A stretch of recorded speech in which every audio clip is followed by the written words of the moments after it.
সূরা নাসর পূর্ণাঙ্গ সূরা হিসাবে সর্বশেষ সূরা। এই সূরার পরে পূর্ণাঙ্গ কোন সূরা নাযিল হয় নাই। এই সূরার পরে সূরা তওবা দুইটি আয়াত নাযিল হয়েছে এবং সূরা বাকারার একটি আয়াত নাযিল হয়েছে। পূর্ণাঙ্গ সূরা হিসাবে নজুলের দিক থেকে এটাই সর্বশেষ সূরা। এই সূরাতে আল্লাহ পাক নবীকে সুসংবাদ দিয়েছেন যে অবশ্যই যখন আল্লাহ সাহায্য আসবে, বিজয় আসবে, দলে দলে লোক ইসলামের মধ্যে প্রবেশ করবে। এই সূরার নামকরণ করা হয়েছে নাসর শব্দ নামে, অর্থ সাহায্য। এর পরের শব্দ হল অল-ফাতহ, অর্থ বিজয়। কোরআন শরীফের বিজয়ের নামে দুইটা সূরা পাওয়া যায়, সূরাতুল ফাতহ আর সূরাতুল নাসর। এখন যে মাস চলছে এটাও আমাদের বিজয়ের মাস। এই মাসে আমাদের বিজয়ের সাথে আরো একটা বিজয় যোগ হল সিরিয়ার বিজয়। বলেন আলহামদুলিল্লাহ। এবং অচিরেই প্যালেস্টাইন বিজয় হবে এবং অচিরে ভারত বিজয় হবে ইনশাআল্লাহ। আমাদেরকে এখন থেকে প্রস্তুত নিতে হবে, মুসলমানদেরকে হিম্মত করতে হবে। হিম্মত থাকলে ইনশাআল্লাহ সারা পৃথিবী মুসলমানরা আবার জয় করবে। হিম্মতটা কেমন? আমরা মনে করি ইমাম মাহদী এবং ঈসা আলাইহিস সালাম আসার আগে কিছুই হবে না। এটা আমাদের হীনমন্যতা। আমি যদি হাটহাজারী মাদ্রাসায় তাফসীর বিভাগের বার্ষিক পরীক্ষা দিয়ে শেষ করলাম, আমাদের এক সাথী, আমরা ছাত্র জীবন থেকে আন্দোলন করেছিলাম, বলতেছে এসব আন্দোলন সংগ্রাম করে কোনো লাভ নাই। কেন? আমরা নবুয়তের যুগ থেকে যত দূরে যাচ্ছি তত অন্ধকারে যাচ্ছি। এখানে একটা বাতি জ্বালালে যে পরিমাণ আলো পাওয়া যাবে, বাতির থেকে যত দূরে যাবেন তত আলো কমতে থাকবে।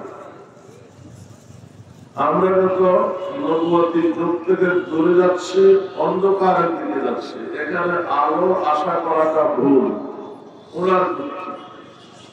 আমি বললাম এই যুক্তি যদি কাসেম নানতুবি রহমতুল্লাহ আলাইহি মানতেন, এই যুক্তি যদি শাহ আব্দুল আজিজ মুহাদ্দিস দেহলভী রহমতুল্লাহ আলাইহি মানতেন, তাহলে আমার আর আপনার আলেম হওয়া লাগতো না। কথা বলেন। ভারতবর্ষে 12 লক্ষ মাদ্রাসা ছিল। ব্রিটিশ বেরিয়ারা সবগুলো মাদ্রাসা ধ্বংস করে দিয়েছে। এখন তো আমাদের মাদ্রাসা চাঁদার উপরে নির্ভর। তৎকালীন মসজিদ মাদ্রাসাগুলো চাঁদাবিহীন ছিল। আমি দুইটা মসজিদের কথা আপনাদের সামনে বলতে পারি। চট্টগ্রাম আন্দরকিল্লা শাহী জামে মসজিদ 100 বছর এই মসজিদে আযান হয় নাই, জামাত হয় নাই। ইংরেজদের ঘোড়ার আস্তাবল হচ্ছিল আর তাদের মদের আড্ডাখানা ছিল। আন্দরকিল্লা শাহী জামে মসজিদ মুসলমানেরাই জিহাদ করে এই মসজিদ পুনরুদ্ধার করেছে, কিন্তু মসজিদের সম্পদ ব্রিটিশ বেনিয়ারা কুক্ষিগত করে নিয়ে যায়। ডিসি ওমর নামে একজন ডিসি, সে চট্টগ্রামের ডিসি হওয়ার পরে আন্দরকিল্লা শাহী মসজিদের সম্পদের উপরে হাত দিল। অতীতের দলিলগুলো ছিল ফার্সি ভাষা। সে ইন্ডিয়া কয়েকবার সফর করে দলিল আদিল্লাহ তালাশ করে কিছু সম্পদ পুনরুদ্ধার করেছে, আর বেশিরভাগ সম্পদ হাত দেওয়ার মতো অবস্থা নেই এমন প্রভাবশালী লোকদের হাতে। তিনি একটা আর্টিকেল লিখেছেন চট্টগ্রাম দৈনিক পূর্ববঙ্গে।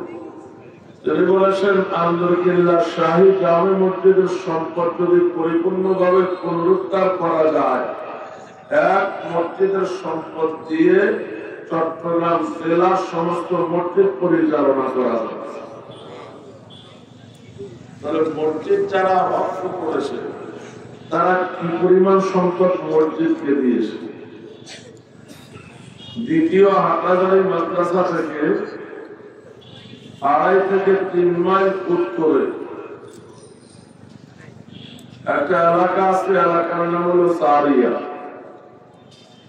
ওই এলাকায় দাওরা হাদিস পর্যন্ত একটা মাদ্রাসা আছে।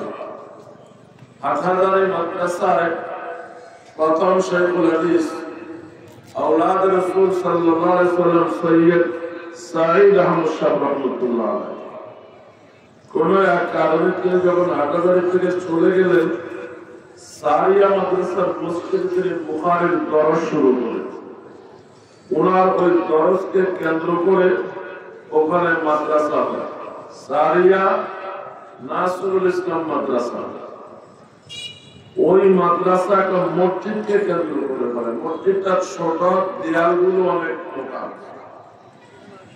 সাঈদ আহমদ শাহ রহমতুল্লাহ আলাইহি নাতি মুফতি আব্দুল্লাহ 2 বছর আগে ইন্তেকাল করেছেন রহমতুল্লাহি আলাইহি। তিনিও ওই মসজিদের সম্পদ কি আসে তালাশের জন্য বারবার ভারতে গেছেন। তালাশ করে দেখা গেল মসজিদের চতুর্পাশে 10 বর্গ মাইল এরিয়া মসজিদের নামে ওয়াকফ। ছোট্ট একটা মসজিদের জন্য যদি তার চারপাশে 10 বর্গ মাইল মসজিদের জন্য ওয়াকফ হয়, মসজিদটা কত ধনী। এভাবে হিসাব করতে গেলে অতীতের মসজিদ মাদ্রাসাগুলো ছিল স্বয়ং সম্পূর্ণ, ভিক্ষার উপরে চাঁদার উপরে নির্ভর করতে হতো না। এই সব মসজিদ মাদ্রাসার সম্পদ ব্রিটিশ বেলিয়ারা কুক্ষিগত করেছে।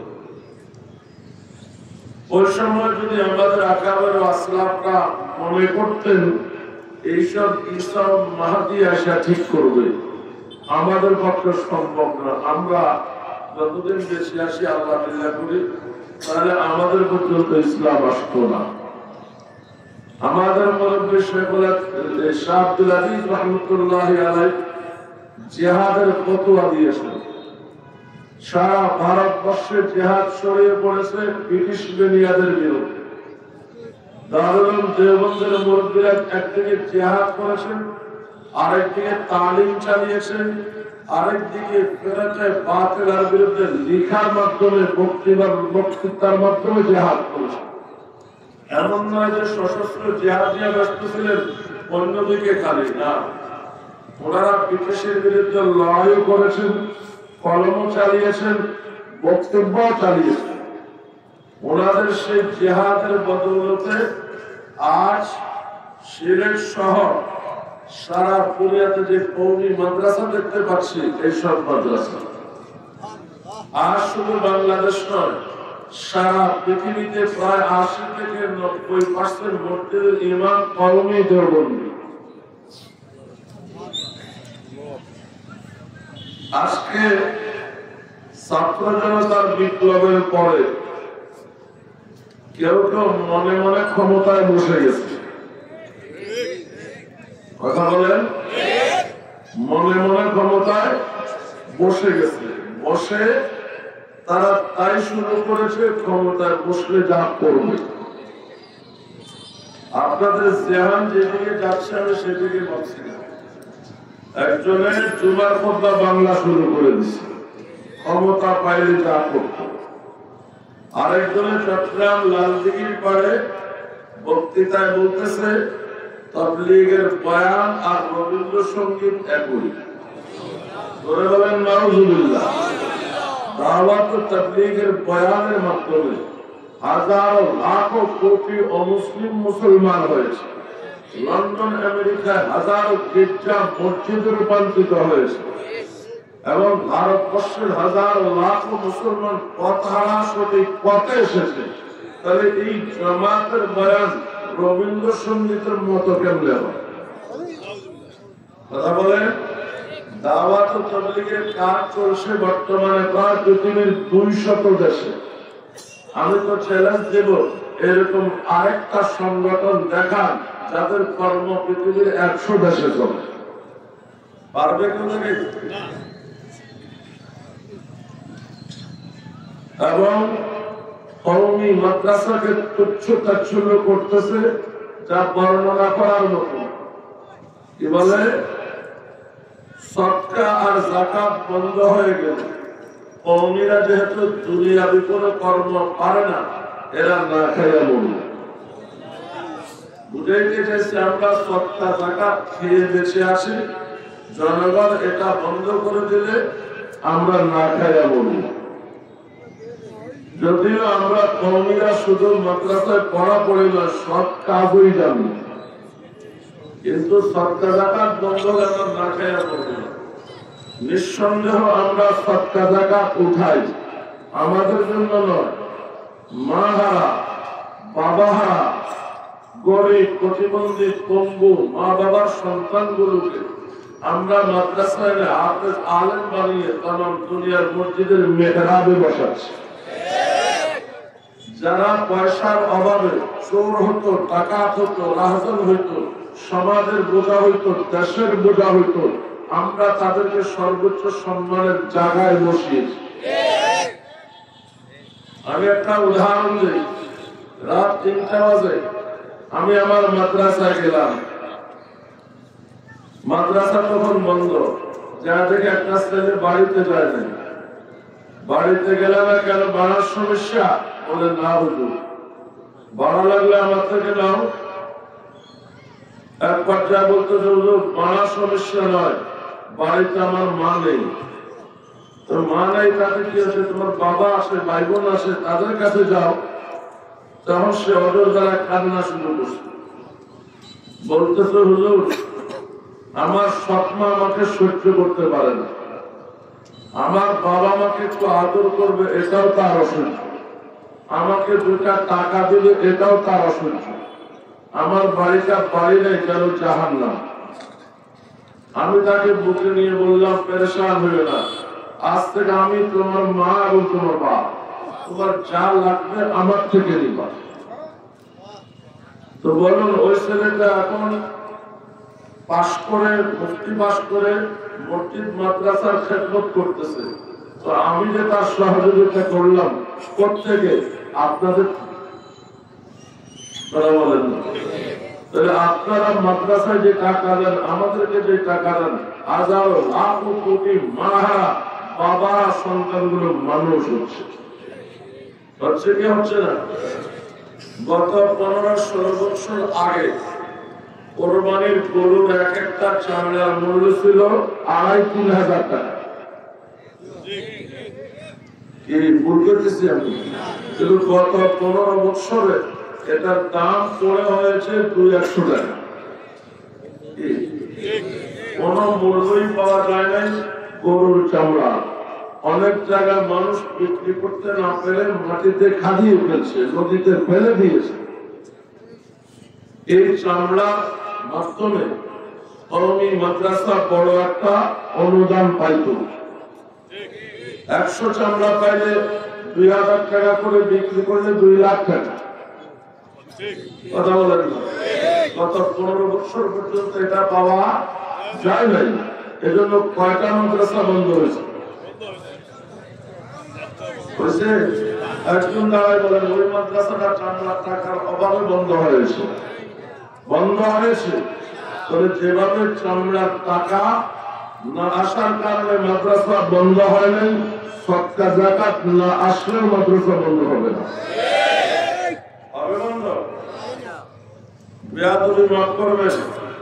এই দেশে যোগ যোগ করে আমাদের জন্মের আগ থেকে মানুষ সদকার টাকা, যাকাতের টাকা, মান্যতের টাকা, কাফারার টাকা, কোরবানির চামড়ার টাকা কোন না কোন মাদ্রাসা লিল্লাহ দিয়ে দিত। কথা বলে যে এখানে গরিব এতিমরা থাকে, এই টাকাটা এখানে যদি দায়িত্ব আদায় হবে, এলমের খেদমত হবে। আর যারা আমাদেরকে তুচ্ছ তাচ্ছিল্য করে, তারা এখানে ভাগ বসাইছে বিভিন্ন নামে। কথা বলেন, তারা এখানে ভাগ বসাইছে। আমার প্রশ্ন হলো, আমরা কওমি দেওবন্দিরা দেশের দরিদ্র বড় একটা জনগোষ্ঠীকে আলেম বানাবার জন্য এই অর্থটা ব্যয় করে আসছে শত বৎসর ধরে। তোমরা যেখানে ভাগ বসাইলা, জাকাতও উঠাচ্ছ, ফিতরাও উঠাচ্ছ, চামড়ার পয়সা উঠাচ্ছ, তোমাদের খরচের খাত খরচের খাতের কথা তারা তো বলে না। মাঝে মাঝে আমরা ইউটিউব আর ফেসবুকে দেখি তারা এই টাকা দিয়ে টাকা, বুঝছেন? চিন্তা করেন বুঝলেন কিনা?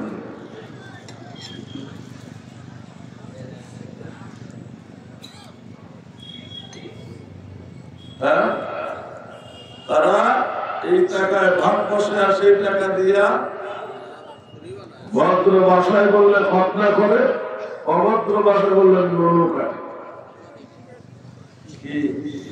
ভুল করেছেন তো আমাদের সমান হতে পারবে।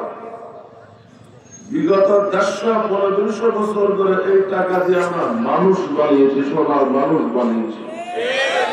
কওমি মাদ্রাসা এমন হাফেজ বানিয়েছে যা সারা পৃথিবীর সেরা। কওমি মাদ্রাসা এই টাকা দিয়া ধর্ম উপদেষ্টা বানায়, কওমি মাদ্রাসা এই টাকা দিয়া জাতীয় মসজিদের কর্তৃক বানায়।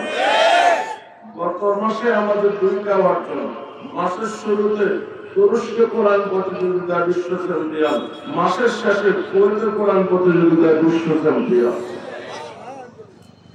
আমরা তো কাজ করতেছি, তোমরা কাজ দেখাও দেখ।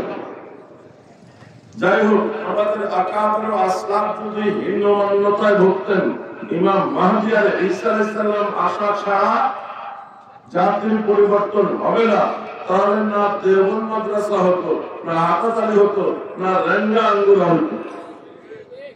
সবাই ইমাম মাহদীর অপেক্ষায় বসে থাকতো। ইমাম মাহদী আসা ছাড়া সারা ভারতবর্ষে বর্তমানে কওমি দেওবন্দীদের নেতৃত্ব। আমি একজন জামিয়া আজহার থেকে পড়লাম, মাহমুদুল হাসান আল আজহারিকে জিজ্ঞাসা করেছি 2013 সালে হেফাজতের আন্দোলনের পরে যে আপনার মূল্যায়ন কি? তিনি বললেন, হেফাজতের আন্দোলনের মাধ্যমে সারা দুনিয়াতে এটা প্রমাণ হয়েছে বাংলাদেশে ইসলামের ধারকবাহক কওমি দেওবন্দীরা। কওমি দেওবন্দীরা ডাক দিয়েছে সারা জাতি ঝাঁপিয়ে পড়ছে। বর্তমানে 50,000-এর উপরে মাদ্রাসা আছে বাংলাদেশে, 80 লাখের উপরে ছাত্র আছে।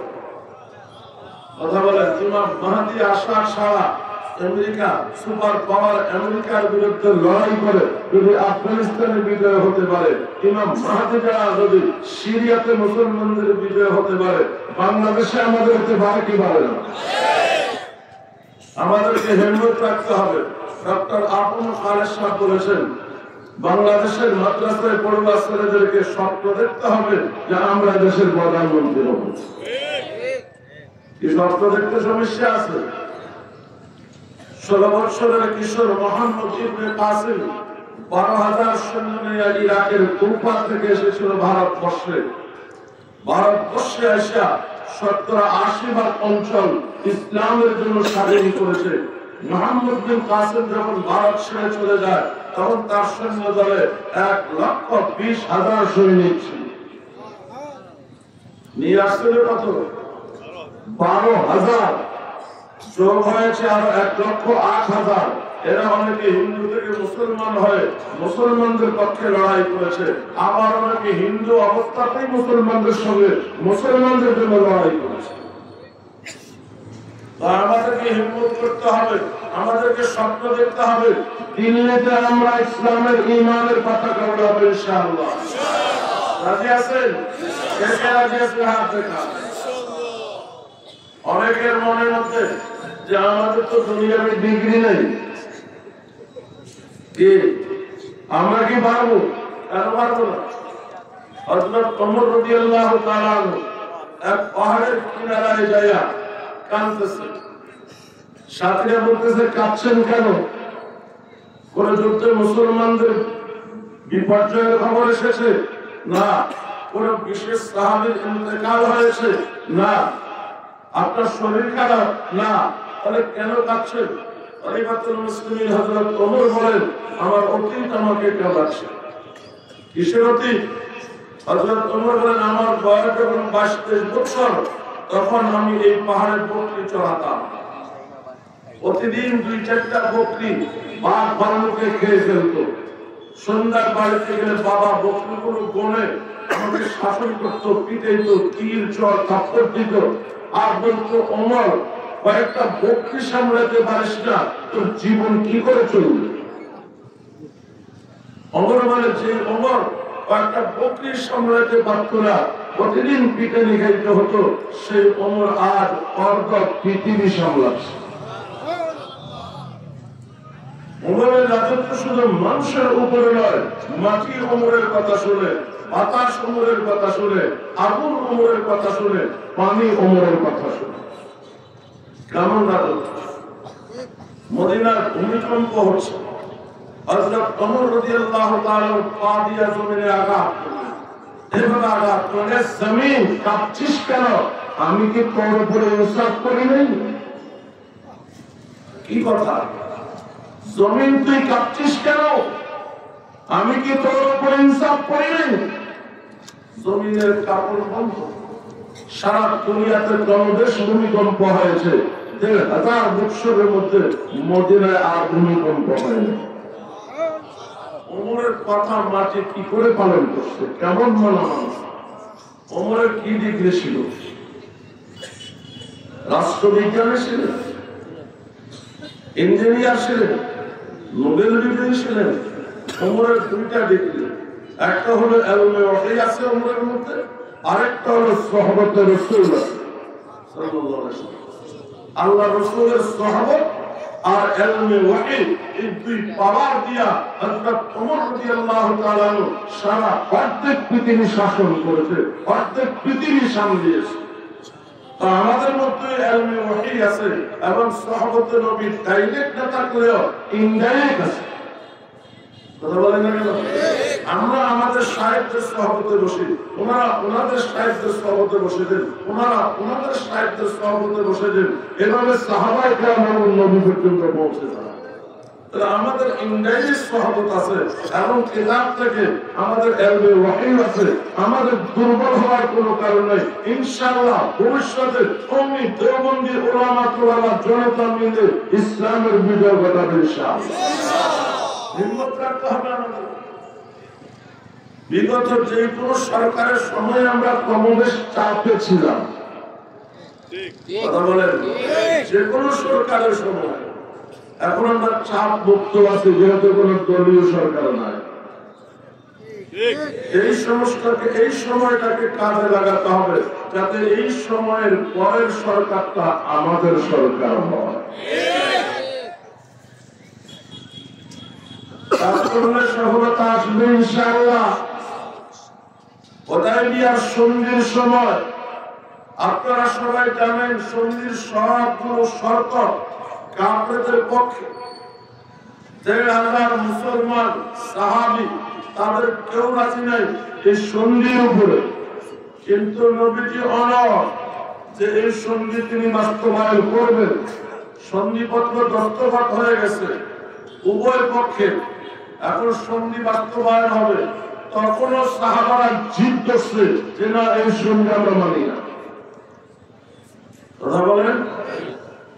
নবীজি এক পর্যায়ে হুকুম দিলেন যুদ্ধ হবে না, সন্ধিপত্রে দস্তখত হয়ে গেছে, আমরা চুক্তি মতে উমরা না করে মদিনায় ফিরে যাব, আগামীতে এসে উমরাতুল কাযা করব। এই কথাগুলো সন্ধিতে লেখা আছে। তোমাদের কোনো আগ্রহ, তোমাদের কোনো জিদ আমাকে টলাইতে পারবে না। তোমরা যে পশু নিয়ে এসেছো খানায়ে কাবা তাওয়াফের পরে, মিনা সাঈর পরে জবাই করার জন্য, ওই হাদিগুলো, ওই পশুগুলো জবাই করে দাও, ওই পশুগুলো এখানেই জবাই করে দাও। আমরা এখান থেকে ফিরে যাব, যুদ্ধ হবে না। নবীজি আদেশ দিলেন 1,500 সাহাবীর মধ্যে কেউ হাদি জবাই করে নেই, একজনও জবাই করে নেই। নবীজি পেরেশান হয়ে হযরত উম্মে সালমা রাদিয়াল্লাহু তাআলা আনহার তাবুতে গেলেন। পেরেশান উম্মে সালমা রাদিয়াল্লাহু তাআলা আনহা নবীজির পেরেশান দেখে বললেন, কি ব্যাপার, এত পেরেশান কেন, কি হয়েছে? নবীজি বললেন, একজন সাহাবী আমার কথা শুনে না, আমার কথা মানে না। উম্মে সালমা হাসি দিয়ে বললেন, অসম্ভব। যারা আপনার জন্য জীবন দিতে পারে, বিবিকে বিধবা করতে পারে, সন্তানকে এতিম বানাতে পারে, তারা আপনার কথা মানে না, এটা সঠিক নয়। তাদের আগ্রহ, তাদের পীড়াপিড়িতে আপনি যেন জিহাদের অনুমতি দেন, কিন্তু তারা যখন জানতে পারবে আপনার সিদ্ধান্ত চূড়ান্ত, তাদের কোনো আগ্রহ আপনাকে যুদ্ধের দিকে ঠেলে দেবে না, তারা সবাই আপনার কথা মানবে, মুহূর্তের মধ্যে হাজির জবাই করবে, মদিনায় ফিরে যাবে। নবী বললেন, আমার সিদ্ধান্ত চূড়ান্ত, কিন্তু তাদেরকে বোঝাই কি করে? উম্মে সালমা বললেন, এটা তো সহজ ব্যাপার। কথা বলেন, আপনার সিদ্ধান্ত চূড়ান্ত, এটা সাহাবায়ে কেরামকে বোঝানো একেবারে সহজ ব্যাপার। দেখলেন, নবীর মাথায় যা আসে নাই, বিবির মাথায় এসে গেছে। এজন্য বিবিকে সবসময় তুচ্ছ-তাচ্ছিল্য করতে নাই। আপনার চরম পেরেশানির সময় বিবিও পারে পেরেশানি দূর করছে। উম্মে সালমা রাদিয়াল্লাহু তাআলা আনহা নবীজিকে পরামর্শ দিলেন, আপনি কারোর সঙ্গে কোনো কথা না বলে আপনি তাঁবু থেকে বের হয়ে আপনার যেটা পশু ওইটা ধরে জবাই করে দেন। এই পশু জবাই করার কথা বিনায় তখন তাওয়াফ সাহির পরে আপনি যখন এখনই জবাই করে দেবেন, সাহাবারা বুঝে নেবেন সিদ্ধান্ত চূড়ান্ত, আমাদের কোনো আগ্রহ আপনাকে পালাতে পারবেন না। দেখবেন মুহূর্তের মধ্যে ১,৫০০ হাতি জবাই হয়ে যায়। চমৎকার বুঝতে দেবেন, যে কথা সেই কাজ। এখন প্রশ্ন হলো, নবীজি সাহাবায়ে কেরামের বিরোধ সত্ত্বেও এবং নথি স্বীকারমূলক শর্তগুলো মেনে কেন সন্ধি চুক্তি করলেন? এটা হলো রহস্য। এর মূল রহস্য হলো, সন্ধি চুক্তির মধ্যে একটা কথা ছিল, 10 বছরের যুদ্ধ বিরোধী চুক্তি। অর্থাৎ মক্কার কাফেররা আগামী 10 বছর মুসলমানদের সঙ্গে লড়াই করবে না, আর মুসলমানেরা মক্কাবাসীর উপরে 10 বছরের মধ্যে হামলা করবে না। আর অন্যান্য গোত্র যারা আছে তারা যদি চায় মুসলমানদের মিত্র হবে, যদি চায় কাফেরদের মিত্র হবে। আবার উভয় মিত্ররাও যুদ্ধ করবে না। মুসলমানদের যারা মিত্র তারা কাফেরদের মিত্রদের উপরে হামলা করবে না, কাফেরদের যারা মিত্র এরা মুসলমানদের মিত্রদের উপরে হামলা করবে না। অর্থাৎ 10 বছর যুদ্ধ পরিপূর্ণ বিরোধী। এটাকে নবী পয়েন্ট হিসাবে নিলেন। মক্কায় হিজরত করার পর প্রতিনিয়ত পেরেশান থাকতে হয়, কখন মক্কা থেকে হামলা আসে, কখন মক্কা থেকে বাহিনী আসে। যুদ্ধ বিরতি চুক্তি যখন হয়ে গেছে, নবীজি ভাবলেন এবার দাওয়াত মিশন নিশ্চিন্তায় নির্বিঘ্নে নির্ভয়ে ছড়িয়ে দেওয়া যাবে।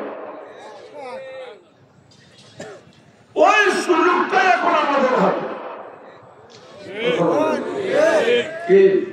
ইউনূস সরকার আইসেই বলছে, কোন জায়গায় কোন মাহফিলে কোন নেতা, কোন থানা, কোন ওসির, কোন ডিসির অনুমতি লাগবে না। এই স্বাধীনতা অতীতে কখনো ছিল না। মধ্যে একটা কথা বলছি, সাবধান থাকতে হবে আমাদের। আমরা আমাদের এই ইউনূস সরকার 15 বছর আগে নিয়ে গেছে। কেউ কেউ চাচ্ছে হাসিনা যেখানে খেয়ে গেছে সেখান থেকে শুরু করছে। কথা বলেন, কি বলতে চাইছি? অর্থাৎ 15 বছর আগে, 16 বছর আগে দেশের মাহফিলে অনুমতি লাগতো না, মোটামুটি ভাবে লাগতো না, আমি বলছি লাগতো না। এবং সরকারের কোন লোককে অতিথি বানানো লাগতো না। তো ইউনূস আমাদেরকে সে জায়গায় নিয়ে গেছে। কিন্তু কেউ কেউ চাচ্ছে না হাসিনা যে জায়গায় ধুয়ে গেছে আমরা সেখান থেকে শুরু করবো। অর্থাৎ ভবিষ্যতে হুজুররা ভাবে করতে আমাদের অনুমতি লাগবে, আমাদেরকে অতিথি বানানো লাগবে। কি আমি কি বলে দিচ্ছি? হাসিনা আয়েশা মাসিনার শুধু অনুমতি না, তার দলের এমপি মন্ত্রীকে দাওয়াত কাবিনে মাহবুবের অনুমতি হতো না। অন্তর্বর্তী সরকার এসে সেটা বাতিল করেছে যে 2001 থেকে 4 সরকারের আমলে যা ছিল কোনো মাহবুবের অনুমতি লাগবে না, কোনো অতিথি লাগবে না। কিন্তু কেউ কেউ চাচ্ছে না হাসিনা যেখানে ফিরে গেছে সেখান থেকে শুরু হবে। কি চাচ্ছে কি চাচ্ছে না? আপনারা যেমন না চাচ্ছেন, বহু জায়গায় অনুমতি না দিলে মাহফিল হচ্ছে না, অথচ তারা এখন কোন জায়গায় কোন পর্যায়ে যায় নাই, চাপে স্বপ্ন দেখতেছে। যাই হোক, মোটামুটি ভাবে আমরা ওই হুদায়বিয়ার সন্ধির পরে মুসলমানেরা যেরকম একটু সুযোগ পেয়েছে কাজ করার, আমরা আমাদের এখানে একটু সুযোগ পেয়েছি কাজ করার। এখন কোনো মাহফিলে বাধা নাই, বক্তৃতায় কোনো বাধা নাই। এই সুযোগটা কাজে লাগাতে হবে যেন এর পরে আমরা আসতে পারি। আমরা আসার সারা দেশের চূড়ান্ত শান্তি আসবে না। আমরা কথা ইসলাম আসার সারা। আমরা কি চাই? আমাদের হুকুমত না ইসলামী হুকুমত? আমাদের হুকুমত কে কে চান না? একজন বলেছে, দুজন বলেছে। আমরা কি চাই? আমাদের হুকুমত না ইসলামী হুকুমত? ইসলামী হুকুমত কে কে চায়? মাশাআল্লাহ, ওরা সবাই হাত তুলেছেন। আমাদের হুকুমত কে কে চায়? তাহলে আমাদের মধ্যে যাদের ইসলাম প্রশ্নবিদ্ধ, তাদের মাধ্যমে কি ইসলামী হুকুমত কায়েম হবে না আমাদের হুকুমত কায়েম হবে? বড় কঠিন। আমাদের মধ্যে যাদের ইসলাম প্রশ্নবিদ্ধ, তাদের মাধ্যমে কি ইসলামী হুকুমত কায়েম হবে?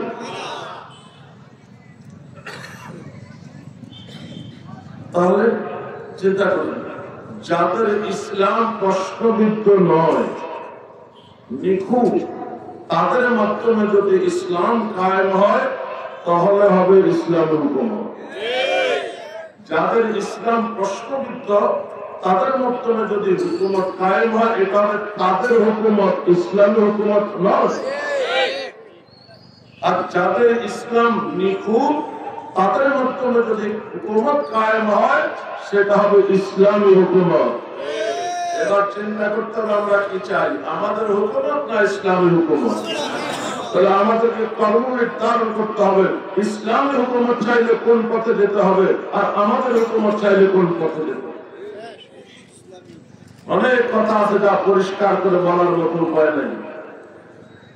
হুকুমত আমাদের পদচুম্বন করবে আমরা যদি লাইনের উপরে থাকি।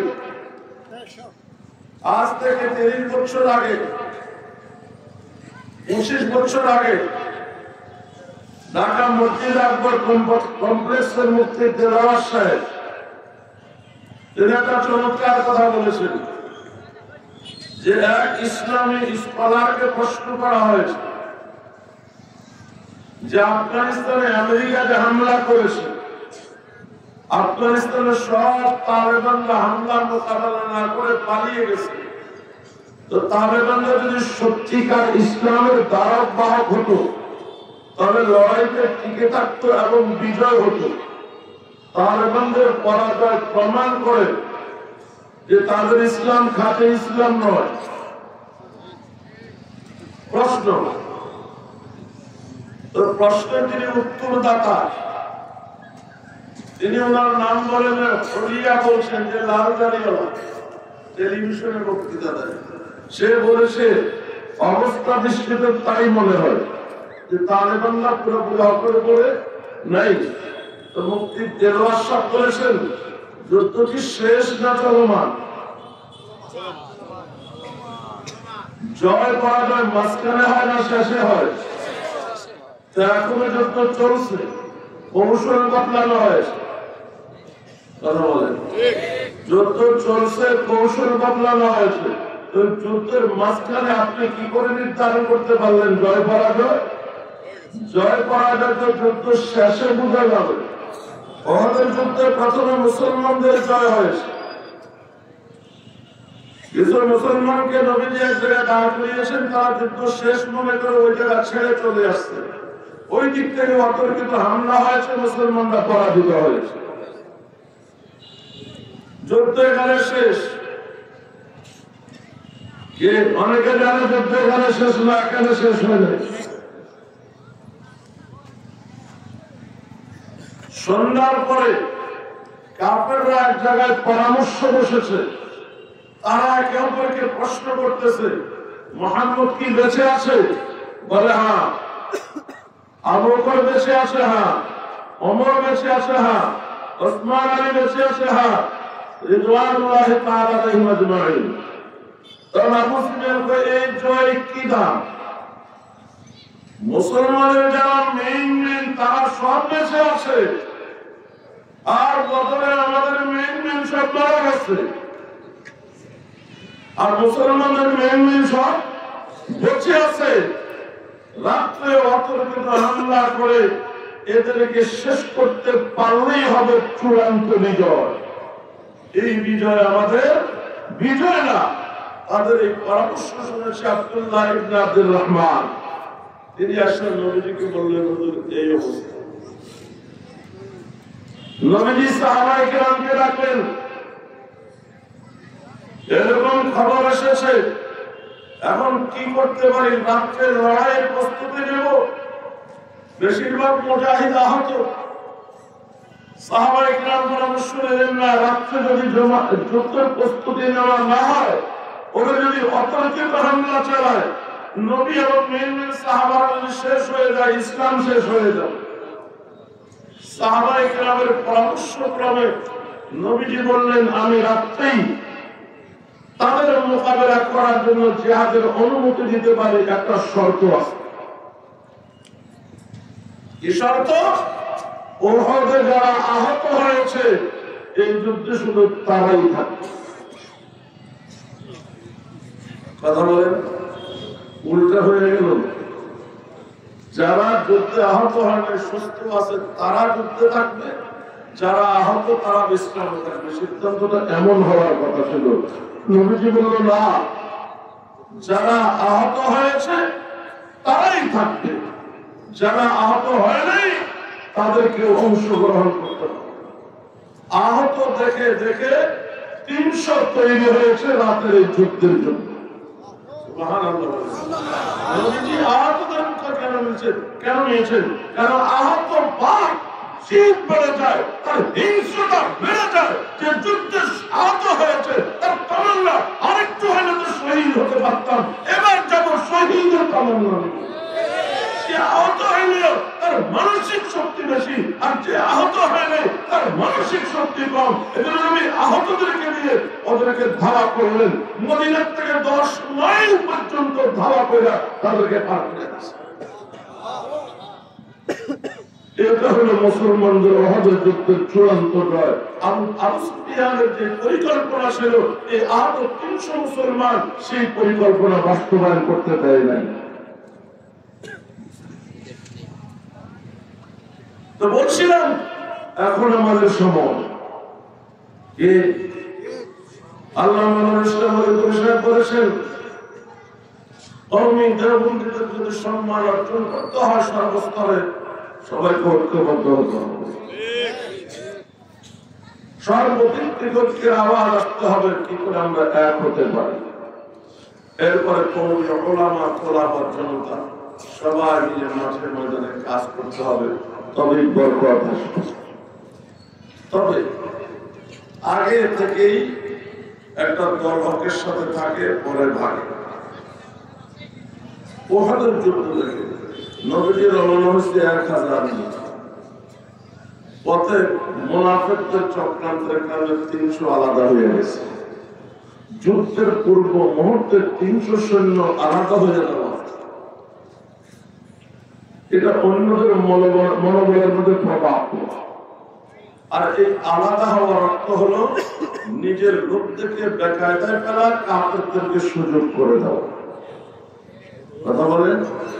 এবং আমাদের মির্জাফর মির্জাদের ইতিহাসও এটাই। যুদ্ধের চূড়ান্ত মুহূর্তে গাদ্দারি করে ইংরেজদেরকে সুযোগ করে দিয়েছে আর ভারতের স্বাধীনতা কামীদেরকে বিপদে ফেলে দিয়েছে।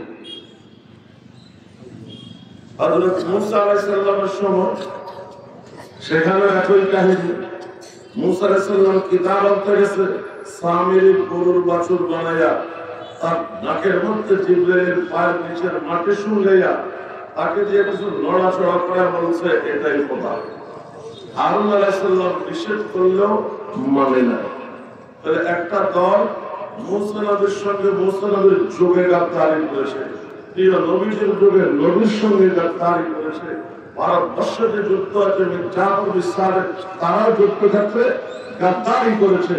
গাদ্দারদের একটা জমাত তারাবাই ছিল আছে, ছিল আছে। এখন আমাদের এই যুগের গাদ্দার চিন্তা হবে। সূরা নাসরে আমাদেরকে অনেকটা শিক্ষা দিয়েছে। ইযা জাআ নাসরুল্লাহি ওয়াল ফাতহ, যখন আল্লাহর পক্ষ থেকে সাহায্য আসবে, বিজয় আসবে। ওয়ারাআইতান নাসা, আপনি দেখবেন লোকজনকে ইয়াদখুলুনা ফি দীনিল্লাহি আফওয়াজা, আল্লাহর দ্বীনে তথা দ্বীন ইসলামে তারা দলে দলে প্রবেশ করছে। এই অবস্থা যখন দেখবেন, ফাসাব্বিহ বিহামদি রাব্বিক, আপনি আপনার প্রভুর তাসবিহ করেন, তাহমিদ করেন, সুবহানাল্লাহ বলেন, আলহামদুলিল্লাহ বলেন, অর্থাৎ আল্লাহর শুকরিয়া আদায় করেন। ওয়াস্তাগফিরু, এবং আল্লাহর কাছে ক্ষমা প্রার্থনা করেন। ইন্নাহু কানা তাওয়াবা, নিশ্চয়ই তিনি ক্ষমাশীল। আল্লাহ নবীকে ক্ষমা চাইতে বলেছেন। এখান থেকে অনেকে বলে যে নবী গুনাহ করেছেন, দায়িত্ব পালনে ত্রুটি করেছেন, এই জন্য আল্লাহ ক্ষমা চাইতে বলছেন। কিন্তু আহলে সুন্নাত ওয়াল জামাতের আকীদা আর বিশ্বাস হলো নবীরা মাসুম, গুনাহ করতে পারেন না। নবীরা নবুয়তি রিসালাতের দায়িত্বে পালনে ত্রুটি করতে পারেন না। যদি ত্রুটি করেন তাহলে ত্রুটিওয়ালা দ্বীন আমাদের কাছে, ত্রুটিওয়ালা কোরআন আমাদের কাছে। কথা বলেন, নবীদেরকে যদি ত্রুটিপূর্ণ বলা হয় তাহলে পুরো ধর্মটাই প্রশ্নবিদ্ধ হবে। নবীরা সব মাসুম, নিষ্পাপ, পাপ করতেই পারেনি। তো এখানে ইস্তেগফারের অর্থ, ইস্তেগফারের শাব্দিক অর্থ হলো ঢাকনা দেওয়া। মানুষ দুই কারণে ঢাকনা দেয়। এক কারণে ঢাকনা দেয় ময়লার দুর্গন্ধ না ছড়াবার জন্য, আরেক কারণে ঢাকনা দেয় দামি জিনিস ভিতরে আছে ময়লা না পড়ার জন্য। তো আমাদের ইস্তেগফার হলো আমরা গুনাহ করে নাপাক হয়ে গেছি, এর দুর্গন্ধ যেন না ছড়ায়। নবীদের ইস্তেগফার হলো নবীদের উপরে যেন আল্লাহর ইসমতের চাদর বলবৎ থাকে, যাতে গুনাহ সেখানে করতে না পারে। ওয়ামাকারু আমাকারাল্লাহ, তারা ষড়যন্ত্র করে, আল্লাহ ষড়যন্ত্র করে। তাহলে মানুষ ষড়যন্ত্রকারী, আল্লাহ ষড়যন্ত্রকারী এমন হয়ে গেল না? তরজমা এমন নয়। ওয়ামাকারু, তারা ষড়যন্ত্র করে, ওয়ামাকারাল্লাহ, আল্লাহ ষড়যন্ত্র প্রতিহত করে। কথা বলে প্রথম ওয়ামাকারু মানে ষড়যন্ত্র করা হবে, দ্বিতীয় ওয়ামাকারাল্লাহ অর্থ হবে ষড়যন্ত্র প্রতিহত করা। ষড়যন্ত্র করা প্রতিহত করা এক নয়। ষড়যন্ত্র করার প্রতিহত করা কি? আপনাকে একটা ঘুষি দিল, অন্যায় করেছে, আপনি প্রতিরক্ষামূলক মাথার উপরে উড়াইয়া দিলেন, এটা কি আপনি তাকে ঘুষি দিলেন না তারটা থেকে বাঁচলেন?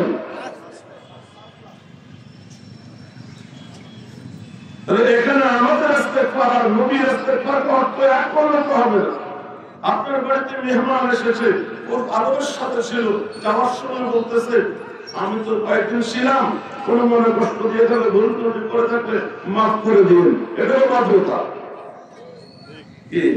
কোন অপরাধ না করেও, কোন দোষ না করেও মাফ চাওয়া, এটা হলো কি? ভদ্রতা। উম্মত আল্লাহর কাছে মাফ চাইতে হবে। নবী সাল্লাল্লাহু আলাইহি ওয়াসাল্লাম সেই তরিকা দেখার জন্য আল্লাহ নবীকে বলেছে আপনি মাফ চান, তাহলে উম্মত মাফ চাইবে। নবীর কি কোনো গুনাহ আছে? প্রতিদিন 70 বার 100 বার মাফ চাইতেন। নবীর কি কোনো গুনাহ আছে? প্রতিদিন 100 বার 70 বার 100 বার তওবা করতেন। কিছু করে জন্য যদি মেনে হয় নবীর কিছু ভুল ত্রুটি আসে, এটা কি শত্রুরা বলবে না বন্ধুরা বলবে? শত্রুরা বলবে। ইহুদি আর খ্রিস্টানরা বলে কোরআন আল্লাহ নাযিল করে নাই, নবীজি নিজে লিখেছে, কেন তারা শত্রু? সেজন্য বলছে। কথা বলেন। মক্কার কাফেররা নবীকে পাগল বলতো, প্রণব বলতো, জাদুঘর বলতো। কেন? তারা শত্রু।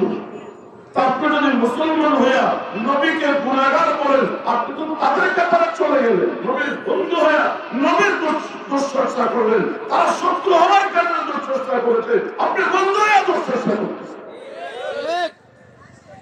আপনার বাবা শুয়ে আছে, কাপড়টা হাঁটুর উপরে উঠে গেছে, আপনি কি টাইনা দিবেন? দরজা বন্ধ করে দিবেন, লোকজনকে না দেখাবেন,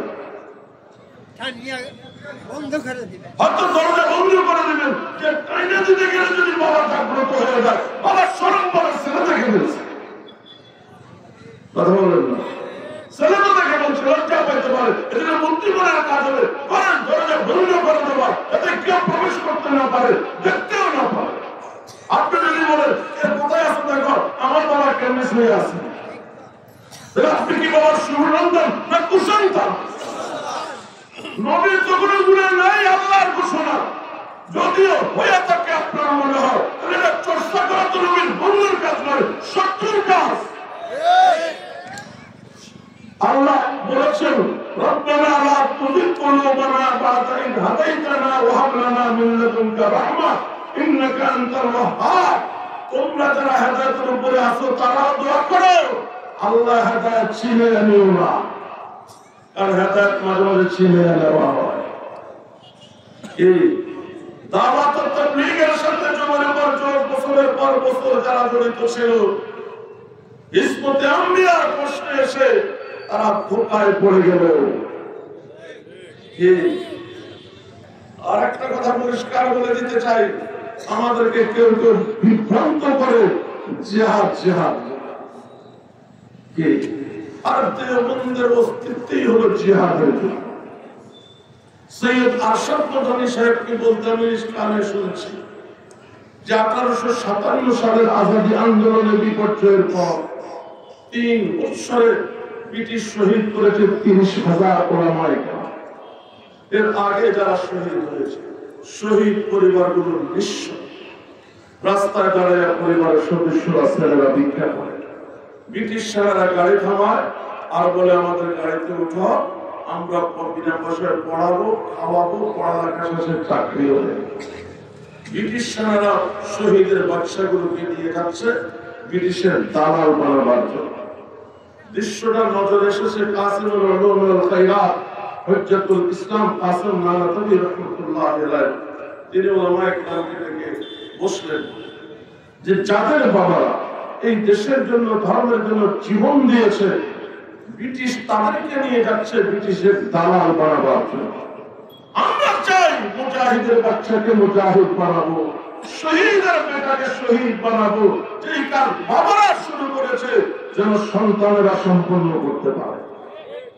এজন্য আমাদেরকে অফার দিতে হবে, ব্রিটিশ যা দিয়েছে তা আমরা বিনা পয়সায় পড়াবো, বিনা পয়সায় খাওয়াবো, পড়ালেখা শেষে কর্ম দেব।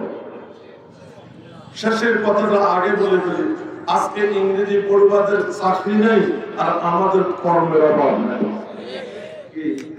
আমাদের কর্মের অভাব নাই, কর্ম করার জন্য লোক পাই না।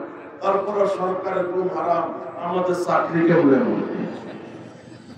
কথা বলে না। আমাদেরকে আমাদের এই শিক্ষা থেকে দূরে নেওয়ার জন্য খালি আমাদের চাকরির ফিকির তাদের। আর তোমাদের যে 1 কোটি শিক্ষিত যুবক বেকার আছে, আগে ওদের ব্যবস্থা করো,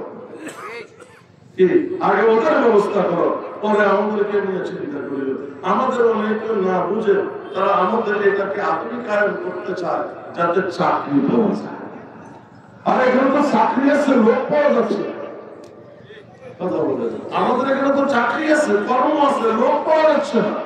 আর ওখানে তো লোক আছে, কর্ম নাই। আমাদেরকে আধুনিক করে আমাদের জন্য কর্মক্ষেত্র বাড়াবার এখনো প্রয়োজন হয় নাই, এখনো দরকার নাই। যেই চিন্তা নিয়ে যে নিয়তে দেবন প্রতিষ্ঠিত হয়েছে সেটাই ঘটেছে। দেবন্দি কর্মী ওলামা তোলাবা জনতা জন্মগত মুজাহিদ। এদেরকে কেউ চেহার শিখাইতে হবে। আল্লাহর কসম, আমরা বড় হয়েছি যাত্রার প্যান্ডেল ভাঙতে পারি। ছোটকাল থেকে বড় হয়েছি, বড়দের সঙ্গে গিয়া যাত্রার প্যান্ডেল ভাঙতে পারি। মাঝবান্ডারে ওরস ভাঙতে ভাঙতে বড় হয়েছে। কথা বলে না কেমনে ভাঙছে মাহফিলে তো আর বলা যাবে না। মাঝবান্ডারে ওরস নস্বাত করেছি, যাত্রার প্যান্ডেল নস্বাত করেছি, এমনকি এনজিওদের স্কুলও ধ্বংস করছে। অন্তত 5টা স্কুল ধ্বংস করার সাথে আমি জড়িত ছিলাম কয়েক 10-12। কথা বলে না। তো আমরা তো জন্মগত মুজাহিদ। কথা বলে আমরা জন্মগত মুজাহিদ, আলাদা করে মুজাহিদ বানায়া এই জগৎকে ভাগ করার কোনো প্রয়োজন নাই। মুফতি মুজিবুর রহমান সাহেব বলুন, আগামীকাল দরবারে নিয়ে লড়াই শুরু করবো ভারত বিপক্ষে। কথা বলেন ঠিক করেছি। আমরা অর্ডার আশা করি, দরবারে হাতে নিয়ে লড়াইয়ের ময়দানে নামতে দেরি হবে না। এবং আমাদেরকে প্রস্তুত নিতে হবে 1 নম্বরে ভারতীয় আগ্রাসনের বিরুদ্ধে। ধর্ম নির্বিশেষে, ধর্ম বর্ণ নির্বিশেষে আমাদেরকে কাঁধে কাঁধ মিলিয়ে দাঁড়াতে হবে ভারতীয় আগ্রাসনের বিরুদ্ধে। দেওবন্দীদেরকে ছোট করে দেখার সুযোগ নেই। ইতিহাস গুলো আজ থেকে 7-8 বছর আগে সৌদি আরবের সরকার ঘোষণা দিয়েছে অনারবকে সৌদি আরবের নাগরিকত্ব দেবে শর্ত সাপেক্ষে। আরব দেশগুলোতে অনারবদের নাগরিকত্ব হয় না, কিন্তু সৌদি আরব ঘোষণা দিয়েছে নাগরিকত্ব দেবে শর্ত সাপেক্ষে। আল্লাহর কসম, এই ঘোষণার পরে যে সর্বপ্রথম নাগরিকত্ব পেয়েছে বিনা শর্তে পেয়েছে, এবং তার বাড়ি বাংলাদেশ চট্টগ্রাম বাঁশখালী কওমি মাদ্রাসায় পড়ল একজন আলেম। কি কারণে সে নাগরিকত্ব পাইল? কাবার যে গিলাফ আছে, গিলাফের মাথায় যে আরবি কোরআনের আয়াত লেখা আছে স্বর্ণের অক্ষরে, এই লেখাগুলো লেখে ওই বাঙালি কওমি সে আলেম। দেশ আরবি, কোরআন নাযিল হয়েছে যে দেশে, কোরআনের নবী শুয়ে আছেন যে দেশে, যে দেশের বাচ্চারা মায়ের পেটে আরবি শুনে, আরবিতে জন্মায়, আরবিতে খায়, আরবিতে ঘুমায়, আরবিতে পড়ে, আরবিতে লেখে, ওই দেশে আরবি পারদর্শী বাংলাদেশি। এটা হলো কওমিদের প্রতিভা। 5ই আগস্টের বিপ্লবের পর স্কুল কলেজের ছাত্র ছাত্রীরা যখন দেয়ালের মধ্যে লেখা আরম্ভ করেছে ইংরেজি বাংলা এবং গাছ গাছালির ছবি, হঠাৎ করে কতগুলো কওমি মাদ্রাসা ছাত্রদের লেখা আরম্ভ করলো আরবি ক্যালিগ্রাফি। দৃষ্টি পড়ে থাকে সামনের দিকে। আমার আফসোস লাগে এই দেশে এই ছাত্ররা এটা শিখলো কখন, চর্চা করলো কোথায়? প্রয়োজনের সময় দেওয়ার পরে ফেললো লিখে লিখে। এটা শিখলো কোথায়, চর্চা করলো কোথায়? এটা কওমি দেওবন্দি তোলাবাদের প্রতিভা। এদের প্রতিভার লাইনে আসে। আপনি শুধু কামটা ধরাইয়া দেখেন, শুধু কামটা ধরাইয়া দেখেন। ট্রাক স্টেশনে ট্রাক মালিক সমিতি নির্বাচনে প্রতি বছর ঝগড়া হয়, মারামারি হয়, খুনাখুনি হয়। গত 2 বছর আগে তাদের এক নির্বাচন কমিশন থেকে নিয়ে সব নিয়োগ করা হয়েছে পার্শ্ববর্তী কওমি মাদ্রাসার ছাত্রদেরকে। তারা সুস্থ একটা নির্বাচন উপহার দিয়ে আসছে। এরা পারবে না। এদের কোন কাজে খাটাবেন আপনাকে উত্তম রূপে সেটা করে দেখাবেন। আল্লাহ পাক কথাগুলো বোঝার তৌফিক দান করেন এবং আমাদের এই দেশ রক্ষায়, ইসলাম রক্ষায় আমাদেরকে সচেতন হওয়ার এবং উলামায়ে কেরামের নেতৃত্বে থাকার তৌফিক দান করেন। আমিন।